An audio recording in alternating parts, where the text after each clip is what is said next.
بسم اللہ الرحمن الرحیم اللہم صل علی محمد وعلی آل محمد کما صلیت علی ابراہیم وعلی آل ابراہیم انک حمید مجید اللہم بارک علی محمد وعلی آل محمد کما بارکت علی ابراہیم وعلی آل ابراہیم انک حمید مجید۔ بسم اللہ الرحمن الرحیم۔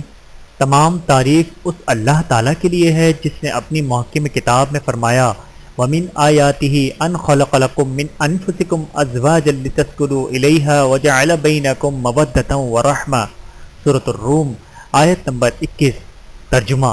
اور اس کی نشانیوں میں سے یہ بھی ہے کہ اس نے تمہاری بیویاں تم ہی میں سے پیدا کیں اس لیے کہ تم ان کے پاس سکون حاصل کرو اور تمہارے درمیان الفت اور محبت رکھی۔ اور درود و سلام ہو محمد صلی اللہ علیہ وآلہ وسلم کی ذات گرامی پر جن سے مندرجہ ذیل حدیث وارد ہے، زیادہ محبت کرنے والی اور زیادہ بچے جننے والی عورت سے شادی کرو، میں تمہاری کثرت کی وجہ سے دیگر انبیاء کے مقابل فخر کروں گا۔ اما بعد، اس کے بعد بے شک شادی کرنے والا جب اپنی بیوی سے ہم بستری کا ارادہ کرے تو اسلام نے اس کے لیے کچھ آداب ذکر کیے ہیں جن سے اکثر لوگ غفلت برتتے ہیں یا پھر انہیں ان کا علم ہی نہیں ہوتا۔ یہ بات مجھے پسند آئی کہ میں اپنے ایک قریبی دوست کی شادی مناسبت سے ان کے آداب کو ایک بہترین کتابچے کی شکل میں ذکر کروں گا تاکہ اس کی روشنی میں میرے اس بھائی اور دیگر مسلمانوں کے لیے سید المرسلین صلی اللہ علیہ وآلہ وسلم کی اس شریعت پر عمل پیرا ہونا آسان ہو سکے جو ان پر کائنات کے پروردگار نے نازل فرمائی ہے۔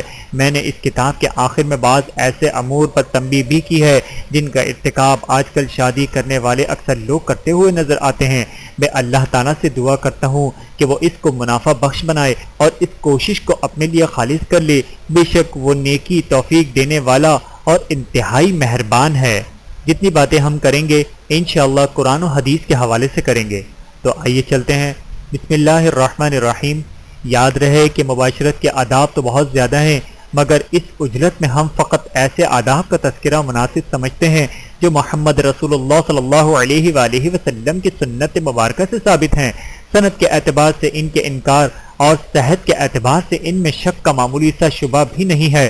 میری یہ کوشش فقط اس لیے ہے کہ شادی کرنے والا پوری بصیرت اور مکمل یقین کے ساتھ ان تعلیمات پر عمل کر سکے۔ میں اللہ تعالیٰ سے دعا گو ہوں کہ اتباع سنت کے ساتھ اپنی ازدواجی زندگی کا افتتاح کرنے کی بنا پر وہ ہمارے بھائی کی پوری زندگی بسعادت بنائے اور اس کو اپنے ان بندوں میں شامل فرما لے جن کے اوصاف اللہ تعالیٰ نے اپنے اس ارشاد مبارک میں بیان فرمائے ہیں۔ ربنا ہب لنا من ازواجنا وذریاتنا قرۃ اعین واجعلنا للمتقین اماما۔ سورۃ الفرقان آیت نمبر 74۔ اور جو یہ دعا کرتے ہیں، اے ہمارے پروردگار ہمیں ایسی بیویاں اور اولاد عطا فرما جو ہماری آنکھوں کی ٹھنڈک ہو اور ہمیں پرہیزگاروں کا امام بنا۔ یہ بات مسلم ہے کہ اچھا انجام فقط پرہیزگاروں کے لیے ہی ہے۔ اللہ تعالیٰ نے فرمایا ان المتقین فی ظلال وعیون وفواکہ مما یشتہون کلوا واشربوا ہنیئا بما کنتم تعملون انا کذالک نجزی المحسنین۔ بے شک پرہیزگار وہ سایوں، چشموں اور ان میووں میں ہوں گے جو وہ چاہیں گے۔ کہا جائے گا دل بھر کے کھاؤ اور پیو اس چیز کے بدلے جو تم عمل کیا کرتے تھے، بے شک ہم نیکی کرنے والوں کے ساتھ یہی سلوک کرتے ہیں۔ بحوالہ سورۃ المرسلات آیت نمبر 41 تا 44۔ آئندہ سطور میں آداب مباشرت ملاحظہ فرمائیں۔ نمبر 1، بیوی کے ساتھ لطف و مہربانی اور حسن سلوک۔ آدمی کے لیے مستحب ہے کہ جب اپنی بیوی کے پاس جائے تو اس کے ساتھ حسن سلوک اور مہربانی سے پیش آئے، مثلا اس کو کھانے پینے کی کوئی چیز پیش کرے۔ اسماء بنت یزید سکن فرماتی ہیں میں نے عائشہ رضی اللہ تعالیٰ عنہا کو نبی کریم صلی اللہ علیہ وآلہ وسلم کے لیے تیار کیا اور پیغام بھیجا کہ آپ آ کر ان کو دیکھ لیں۔ آپ صلی اللہ علیہ وآلہ وسلم تشریف لائے اور عائشہ رضی اللہ تعالیٰ عنہ کے پہلو میں بیٹھ گئے۔ آپ کو دودھ کا ایک بڑا پیالہ پیش کیا گیا۔ آپ صلی اللہ علیہ وآلہ وسلم نے اس میں سے پہلے خود پیا اور پھر عائشہ کی طرف بڑھا دیا، مگر انہوں نے شرم سے سر جھکا لیا۔ میں نے ان کو ڈانٹا اور کہا نبی کریم صلی اللہ علیہ وآلہ وسلم کے ہاتھ سے پیالہ پکڑ لو، جس پر انہوں نے پیالہ پکڑ لیا اور تھوڑا سا دودھ پیا۔ پھر نبی کریم صلی اللہ علیہ وآلہ وسلم نے عائشہ رضی اللہ تعالیٰ عنہا کو کہا اپنی بہن کو دے دو۔ اسما کہتی ہیں میں نے عرض کیا اے اللہ کے رسول صلی اللہ علیہ وآلہ وسلم بلکہ آپ پکڑیں اور پہلے خود پئیں پھر مجھے دیں۔ آپ صلی اللہ علیہ وآلہ وسلم نے پیالہ پکڑا اور اس میں سے کچھ دودھ پیا اور باقی مجھے واپس کر دیا۔ وہ کہتی ہیں میں بیٹھ گئی اور پیالے کو گھمانا شروع کیا تاکہ میں اس مقام پر اپنے ہونٹ رکھ سکوں جہاں پہ نبی کریم صلی اللہ علیہ وآلہ وسلم نے اپنے ہونٹ مبارک رکھ کر پیا تھا۔ پھر نبی کریم صلی اللہ علیہ وآلہ وسلم نے میرے ساتھ موجود دیگر خواتین کو کہا تم بھی پی لو۔ وہ عرض کرنے لگیں ہمیں طلب نہیں ہے۔ نبی کریم صلی اللہ علیہ وآلہ وسلم نے فرمایا تم جھوٹ اور بھوک کو جمع نہ کرو۔ بہوالا مسند احمد۔ نمبر 2، بیوی کے سر پر ہاتھ رکھ کر اس کے لیے دعا کرنا۔ دولہے کو چاہیے کہ وہ اپنی بیوی کے ساتھ ہم بستری سے پہلے اس کے سر کے اگلے حصے پر ہاتھ رکھے، اللہ تعالیٰ کا نام لے، بسم اللہ کہے اور برکت کی دعا کرے اور نبی کریم صلی اللہ علیہ وآلہ وسلم کا مندرجہ ذیل فرمان پڑھے۔ آپ صلی اللہ علیہ وآلہ وسلم نے فرمایا تم میں سے کوئی جب کسی عورت سے شادی یعنی ہم بستری کرے یا غلام خریدے تو اس کی پیشانی پکڑے اور اللہ تعالیٰ کا نام لے اور برکت کی دعا کرے، یہ الفاظ کہے اللہم انی اسألک من خیرہا وخیر ما جبلتہا علیہ واعوذ بک من شرہا وشر ما جبلتہا علیہ۔ اے اللہ میں تجھ سے اس کی بھلائی کا سوال کرتا ہوں اور اس کی بھلائی کا جس پر تو نے اس کو پیدا کیا ہے، اور اس کے شر سے تیری پناہ مانگتا ہوں اور اس کے شر سے جس پر تو نے اسے پیدا کیا ہے۔ اور جب کوئی اونٹ خریدے تو اس کے کوہان کی چوٹی سے پکڑ کر مذکورہ الفاظ کہے۔ بہوالا سنن ابی داؤد۔ نمبر 3، میاں بیوی کا اکٹھے نماز پڑھنا۔ میاں بیوی دونوں کے لیے مستحب ہے کہ وہ اکٹھے 2 رکعت نماز ادا کریں کیونکہ یہ سلف صالحین سے منقول ہے۔ اس مسئلے میں 2 اثر دلائل ثابت ہیں۔ پہلا اثر ابی سعید جو کہ ابی عصیق کے غلام ہیں کہتے ہیں میں نے غلامی کی حالت میں شادی کی، میں نے صحابہ کرام رضی اللہ تعالیٰ عنہم کی جماعت کو دعوت دی جن میں ابن مسعود، ابو ذر اور حذیفہ رضی اللہ تعالیٰ عنہم بھی شامل تھے۔ ابو ذر جماعت کروانے کے لیے آگے ہوئے تو صحابہ نے انہیں کہا ٹھہرو۔ وہ کہنے لگے کیا واقعی ٹھہروں؟ صحابہ نے کہا ہاں۔ ابی سعید کہتے ہیں کہ انہوں نے مجھے آگے کر دیا حالانکہ میں غلام تھا۔ انہوں نے مجھے سکھلایا اور کہا جب تیرے پاس تیری اہلیہ آئے تو اس کے ساتھ 2 رکعت ادا کر لے، پھر اللہ تعالیٰ سے اس داخل ہونے والی کی بھلائی اور اس کے شر سے محفوظ رہنے کا سوال کرنا، اس کے بعد تو جان اور تیری گھر والی جانے۔ دوسرا اثر حضرت شقیق رحمۃ اللہ سے روایت ہے کہ ایک آدمی جس کا نام ابو حریز ہے ان کے پاس آیا اور کہنے لگا میں نے نوجوان کنواری لڑکی سے شادی کی ہے اور مجھے ڈر ہے کہ وہ مجھ سے نفرت کرے گی۔ عبداللہ بن مسعود رضی اللہ تعالیٰ عنہ نے کہا بے شک محبت اللہ کی طرف سے اور ناچاکی شیطان کی طرف سے ہے، کیونکہ وہ تو چاہتا ہے کہ ان اشیاء کو تمہارے لیے ناپسندیدہ بنا دے جن کو اللہ تعالیٰ نے تمہارے لیے حلال کر رکھا ہے۔ جب وہ تیرے پاس آئے تو اسے حکم دینا کہ وہ تمہارے پیچھے 2 رکعت نماز ادا کرے۔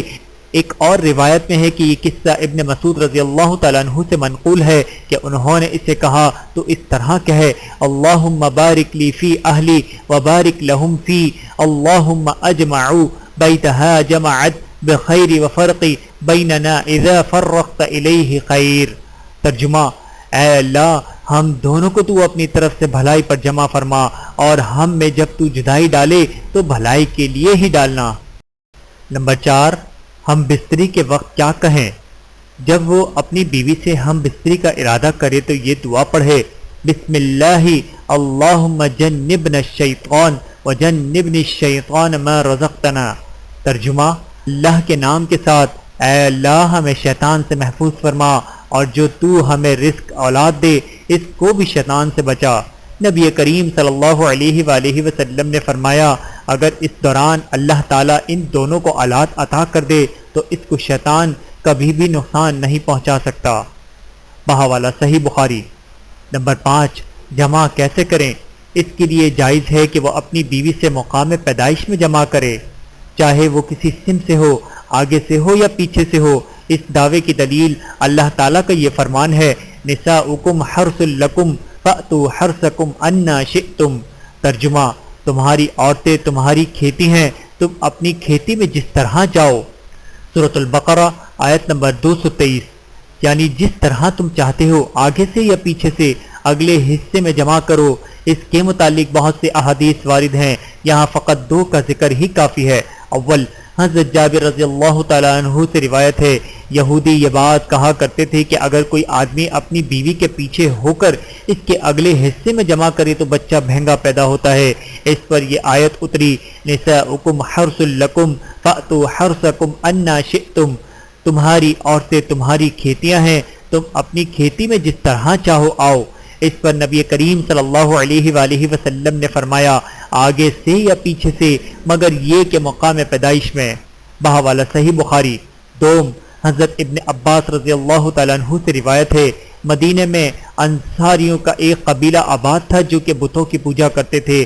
ان کے ساتھ اہل کتاب یہودی بھی رہتے تھے۔ یہودی اپنے آپ کو اہل کتاب انصاری قبیلے سے علم کی بنیاد پر افضل خیال کرتے تھے۔ انصاری قبیلے کے لوگ بہت ساری چیزوں میں ان کی پیروی کرتے تھے۔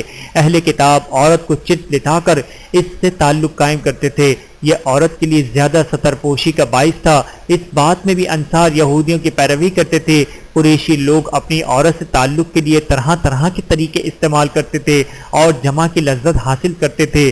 وہ عورتوں کے آگے سے، پیچھے سے ہو کر اور چت لٹا کر تعلق قائم کرتے۔ جب مہاجر صحابہ مدینہ آئے تو ان میں سے ایک آدمی نے انصار کی عورت سے شادی کر لی۔ اس نے اپنے رواج کے مطابق اس سے جمع کرنا چاہا تو اس عورت نے انکار کر دیا اور کہا، ہمارے ساتھ تو فقط ایک ہی طریقے پر تعلق قائم کیا جاتا ہے، تم بھی ایسے ہی کرو ورنہ مجھ سے دور رہو۔ وہ عورت اسی پر اصرار کرتی رہی اور معاملہ شدت اختیار کر گیا۔ یہ بات نبی کریم صلی اللہ علیہ وآلہ وسلم تک جا پہنچی تو اللہ تعالیٰ نے یہ آیت اتار دی، نساؤکم حرث لکم فأتوا حرثکم انا شئتم، یعنی آگے پیچھے یا چت لٹا کر فائدہ اٹھاؤ، مگر اس شرط کے ساتھ کہ جمع بچہ پیدا ہونے کی جگہ میں ہو۔ بحوالہ سنن ابی داود۔ نمبر 6، تحریم دبر۔ شوہر پر حرام ہے کہ وہ اپنی بیوی کی دبر یعنی پخانے کی جگہ میں جمع کرے۔ اس کی دلیل سابقہ آیت کا مفہوم ہے کہ نساؤکم حرث لکم فأتوا حرثکم انا شئتم۔ اسی طرح مذکورہ احادیث اور دیگر کئی احادیث اس بات پر دلالت کرتی ہیں۔ پہلی حدیث، حضرت ام سلمہ رضی اللہ تعالیٰ عنہ فرماتی ہیں، جب مہاجرین انصار کے پاس مدینہ آئے، ان کی عورتوں سے شادیاں رچائیں۔ مہاجر عورتوں کو زمین پر الٹا لٹا کر یا ان کے ساتھ ہاتھ زمین پر یا گھٹنوں پر رکھوا کر جمع کرتے تھے۔ مہاجرین میں سے ایک آدمی نے انصاری عورت کے ساتھ اس طرح جمع کرنے کا ارادہ کیا تو اس نے انکار کر دیا اور کہا کہ میں رسول اللہ صلی اللہ علیہ وآلہ وسلم سے پوچھنے سے پہلے ایسا نہیں کر سکتی۔ وہ آپ صلی اللہ علیہ وآلہ وسلم کی خدمت میں حاضر ہوئی لیکن سوال کرنے سے شرماتی رہی۔ پھر آپ صلی اللہ علیہ وآلہ وسلم سے ام سلمہ رضی اللہ تعالیٰ عنہ نے پوچھا تو یہ آیت نازل ہوئی، نساؤکم حرث لکم فأتوا حرثکم انا شئتم، اور نبی کریم صلی اللہ علیہ وآلہ وسلم نے فرمایا، نہیں مگر ایک ہی جگہ یعنی مقام پیدائش میں ہو۔ بحوالہ مستند احمد۔ دوسری حدیث، حضرت ابن عباس رضی اللہ تعالیٰ عنہ سے روایت ہے، حضرت عمر بن خطاب رضی اللہ تعالیٰ عنہ نبی کریم صلی اللہ علیہ وآلہ وسلم کے پاس تشریف لائے اور فرمایا، اے اللہ کے رسول صلی اللہ علیہ وآلہ وسلم، میں ہلاک ہو گیا۔ آپ صلی اللہ علیہ وآلہ وسلم نے پوچھا، کس چیز نے تجھے ہلاک کر دیا؟ وہ عرض کرنے لگے، آج رات میں نے اپنا کجاوا الٹا کر دیا۔ آپ صلی اللہ علیہ وآلہ وسلم خاموش رہے اور کوئی جواب نہ دیا تو رسول اللہ صلی اللہ علیہ وآلہ وسلم کی طرف یہ آیت وحی کر دی گئی، نساؤکم حرث لکم فأتوا حرثکم انا شئتم۔ آپ صلی اللہ علیہ وآلہ وسلم نے فرمایا، آگے سے آؤ یا پیچھے سے آؤ، مگر دبر اور حیض والی سے بچو۔ تیسری حدیث، حضرت خزیمہ بن ثابت رضی اللہ تعالیٰ عنہ سے روایت ہے کہ ایک آدمی نے عورتوں سے دبر میں جمع کرنے کے متعلق سوال کیا، یا یہ کہ کوئی مرد اپنی عورت سے دبر میں جمع کرے تو کیسا ہے؟ نبی کریم صلی اللہ علیہ وآلہ وسلم نے کہا، جائز ہے۔ جب وہ آدمی جانے کے لیے مڑا تو آپ صلی اللہ علیہ وآلہ وسلم نے اس کو بلایا، پھر بلانے کا حکم دیا اور اس کو بلایا گیا۔ آپ صلی اللہ علیہ وآلہ وسلم نے پوچھا، تو نے کیا کہا؟ کس جگہ؟ شرمگاہ کے متعلق تو نے پوچھا؟ تو نے عورت کے مقام پیدائش یا دبر کے متعلق سوال کیا؟ کیا تیرا مطلب یہ ہے پیچھے سے عورت کی یعنی مقام پیدائش میں یہ تو جائز ہے، اور اگر یہ کہ پیچھے سے عورت کے دبر میں تو یہ ناجائز ہے؟ بے شک اللہ تعالیٰ حق بات سے نہیں شرماتے، تو تم عورتوں کے دبر میں جمع نہ کرو۔ چوتھی حدیث، اللہ تعالیٰ اس آدمی کی طرف دیکھنا بھی گوارا نہیں کرے گا جو اپنی عورت کے دبر میں جمع کرے گا۔ بحوالہ ترمذی شریف۔ 5ویں حدیث، وہ آدمی ملعون ہے جو عورتوں کی محاش یعنی دبر میں جمع کرے۔ 6ٹھی حدیث، جس آدمی نے حائضہ عورت یا عورت کے دبر میں جمع کیا یا کاہن نجومی کی باتوں کی تصدیق کی تو اس نے محمد صلی اللہ علیہ وآلہ وسلم پر نازل ہونے والی بھلائی یعنی قرآن کا انکار کر دیا۔ بحوالہ امام نسائی۔ نمبر 7، دوبارہ جماع کا ارادہ ہو تو وضو کرے۔ جب آدمی اپنی عورت کے ساتھ جائز طریقے سے ہم بستری کرے اور اس کا ارادہ دوبارہ جمع کرنے کا ہو تو نبی کریم صلی اللہ علیہ وآلہ وسلم کے مندرجہ ذیل فرمان کے پیش نظر وضو کرے۔ جب تم میں سے کوئی گھر والی سے ہم بستری کرے پھر دوبارہ جمع کرنا چاہے تو اسے چاہیے کہ وہ وضو کر لے۔ ایک روایت میں ہے کہ 2 دفعہ کے درمیان وضو کرے، ایک روایت میں ہے کہ نماز کی طرح وضو کرے۔ یہ دوبارہ جمع کرنے کے لیے زیادہ نشید، تیاری، چستی کا باعث ہے۔ بحوالہ صحیح مسلم۔ نمبر 8، غسل افضل ہے۔ اگر وہ دوبارہ جمع کرنے سے قبل غسل کر لے تو یہ افضل ہے۔ ابی رافع روایت کرتے ہیں ایک رات نبی کریم صلی اللہ علیہ وآلہ وسلم اپنی مختلف عورتوں کے پاس گئے۔ آپ نے ہر عورت کے پاس علیحدہ غسل کیا۔ وہ کہتے ہیں میں نے عرض کیا اے اللہ کے رسول صلی اللہ علیہ وآلہ وسلم، آپ نے ایک ہی دفعہ غسل کیوں نہ کر لیا؟ آپ صلی اللہ علیہ وآلہ وسلم نے جواب دیا یہ غسل زیادہ اچھا اور زیادہ پاکیزہ ہے۔